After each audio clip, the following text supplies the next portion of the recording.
یہ تو قرآن حدیث سے دلیلیں رہیں. اجماع امت، تمام مسلمانوں کا اجماع ہے اس بات پر کہ اللہ رب العالمین نے جو تقدیر لکھ رکھی ہے اچھی بری، ان سب پر ہم ایمان لائیں، اس کے بغیر کوئی مومن نہیں ہو سکتا. امام نووی رحمہ اللہ نے فرمایا کتاب اللہ، سنت رسول اللہ، اجماع صحابہ اور سلف و خلف کے اہل علم اور اہل رائے سے یہ بات قطعی طور پر ثابت ہے اور اس کے دلائل واضح ہیں کہ اللہ سبحانہ و تعالیٰ کی تقدیر ثابت ہے اور اس کو ماننا چاہیے. یہ بات امام مسلم رحمۃ اللہ علیہ کی جو مشہور شرح نووی جسے کہتے ہیں اس میں ہے. صحیح مسلم کی شرح نووی میں، اور فتح الباری میں ہے. حافظ ابن حجر عسقلانی رحمہ اللہ نے فرمایا تمام اہل سنت کا یہ مذہب ہے کہ تمام کام اللہ کی تقدیر سے ہوتے ہیں. اجماع امت کے ذریعے بھی دلائل کچھ آپ کے سامنے آ گئے. اب فطرت سے کچھ دلائل پیش کرنے کی کوشش کی جا رہی ہے. جب سے انسانوں کی تاریخ ہے، پرانے یا قریب کے کسی بھی زمانے میں تقدیر کا انکار کرنے والا بالکلیہ طور پر یہ بہت ہی نادر ہے. چند ایک مشرک قوموں کے علاوہ کسی نے اس کا انکار نہیں کیا. عام طور پر لوگ تقدیر کا انکار نہیں کیے، البتہ اس کی سمجھ میں کچھ غلطی لوگوں سے ہوئی ہے. اسی لیے اللہ تعالیٰ نے مشرکوں کے بارے میں فرمایا سورہ انعام آیت نمبر 148 میں سَيَقُولُ الَّذِينَ أَشْرَكُوا لَوْ شَاءَ اللَّهُ مَا أَشْرَكْنَا وَلَا آبَاؤُنَا. یہ مشرکین کہیں گے کہ اگر اللہ تعالی چاہتا تو نہ ہم شرک کرتے نہ ہمارے باپ دادا شرک کرتے. تو ان لوگوں نے اللہ کی مشیت، اللہ کی مرضی کو ثابت کیا. لو شاء اللہ، اللہ کی مشیت کو مشرکین نے بھی ثابت کیا، مانا. لیکن پھر کیا ہوا؟ غلط فہمی میں پڑھ کر اس کو انہوں نے اپنے شرک کی دلیل بنا لی. ہم شرک کیوں کر رہے ہیں؟ اس لیے کہ ہمارے باپ دادا نے بھی کیا اور اللہ یہی چاہتا ہے، نعوذ باللہ. تو اللہ کے چاہنے کو مانا، لیکن اس کی سمجھ میں انہوں نے غلطی کر کے شرک کے لیے انہوں نے دلیل لینے کی کوشش کی. تو اللہ رب العالمین نے واضح طور پر ان کا رد کیا اور کیا کہا؟ ان سے پہلے لوگوں کا بھی یہی حال ہے. كَذَلِكَ كَذَّبَ الَّذِينَ مِن قَبْلِهِمْ. اسی طرح جو لوگ ان سے پہلے ہو چکے ہیں انہوں نے بھی جھٹلایا. زمانِ جاہلیت میں عرب بھی تقدیر کو مانتے تھے، اس کا انکار نہیں کرتے تھے. ان میں کوئی ایسا آدمی نہیں تھا جو تقدیر کو ایک غیر معروف نامعلوم سی چیز کہتا ہو. ایسے لوگ نہیں ملے. یعنی کسی نے بھی تقدیر کی مطلقاً نفی نہیں کی. اور اس بات کی وضاحت ایک بہت بڑے عرب عالم نے کی ہے. ان کا نام ابو العباس احمد بن یحییٰ ثعلب رحمہ اللہ ہے. انہوں نے کہا میرے علم کے مطابق کوئی عربی تقدیر کا منکر نہیں. ان سے پوچھا گیا کیا عربوں کے دلوں میں تقدیر سے متعلق کوئی بات ہے؟ تو انہوں نے کہا اللہ کی پناہ، اہل جاہلیت اور مسلمان تمام کے تمام اچھی بری تقدیر کو ماننے والے تھے. ان کے اقوال بہت زیادہ ہیں اور بالکل واضح ہیں. لیکن بات کیا ہے؟ اس کو ماننے کے باوجود اس میں غلط فہمی میں پڑ گئے. اور آج بھی بدقسمتی سے ہمارے بہت سے مسلمان تقدیر کا بالکل یہ انکار نہیں کرتے ہیں، لیکن اس کی سمجھ میں غلطی کرتے ہیں اور اپنی نافرمانی کے لیے اس کو ایک آڑ اور بہانہ بناتے ہیں. جیسے کہ اس سے پہلے بھی مختلف مثالوں سے بات گزری اور آگے بھی انشاءاللہ آنے والی ہے. ذرا آئیے کچھ عقلی دلائل کی روشنی میں اس کو سمجھتے ہیں.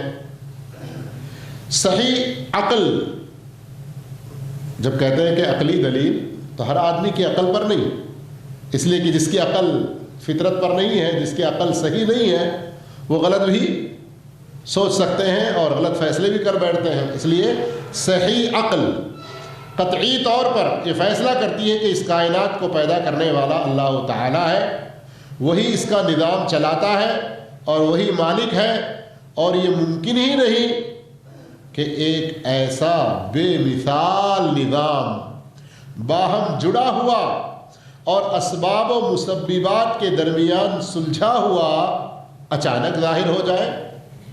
ایسا نہیں ہو سکتا، اس لیے کہ اچانک پیدا ہونے والی چیزیں کسی نظام میں نہیں ہوا کرتی۔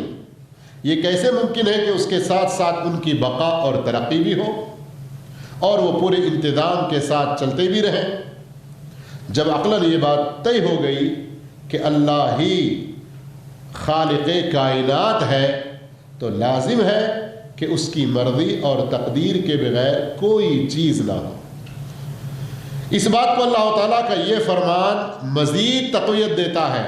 سورۃ طلاق آیت نمبر 12 میں اللہ نے فرمایا اللہ الذی خلق 7 سماوات ومن الارض مثلہن، وہی اللہ ہے جس نے 7 آسمانوں کو پیدا کیا اور ان جیسے زمینوں کو پیدا کیا، یتنزل الامر بینہن، اس کا حکم ان کے درمیان اترتا ہے، لتعلموا، تاکہ تم جان لو، ان اللہ علی کل شیء قدیر، اللہ ہر چیز پر قادر ہے، وَأَنَّ اللَّهَ قَدْ أَحَاطَ بِكُلِّ شَيْءٍ عِلْمًا، اور اللہ رب العالمین کا جو علم ہے وہ ہر چیز کو محیط ہے، گھیرے ہوئے ہے، اس کے علم سے کوئی چیز پوشیدہ نہیں ہے۔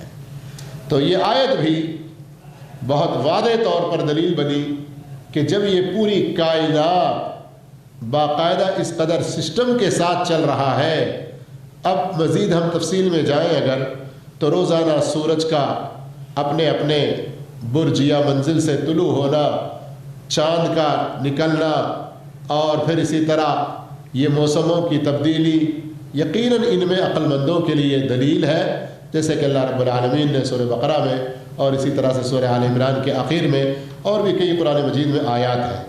تو جب اللہ رب العالمین اس کو اس قدر انتظام کے ساتھ چلا رہا ہے تو بغیر تقدیر کے یہ ممکن نہیں ہے۔ یہ بات بھی طے ہے کہ تقدیر سے متعلقہ تفصیلات کا عقل انکار نہیں کرتی، بلکہ ہر اعتبار سے ان کے ساتھ اتفاق کرتی ہے۔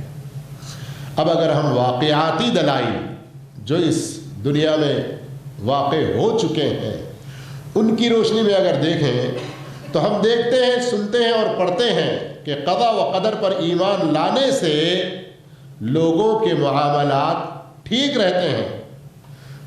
کچھ واقعات تقدیر پر ایمان کے فوائد اس عنوان کے تحت آگے بھی انشاءاللہ بیان کریں گے۔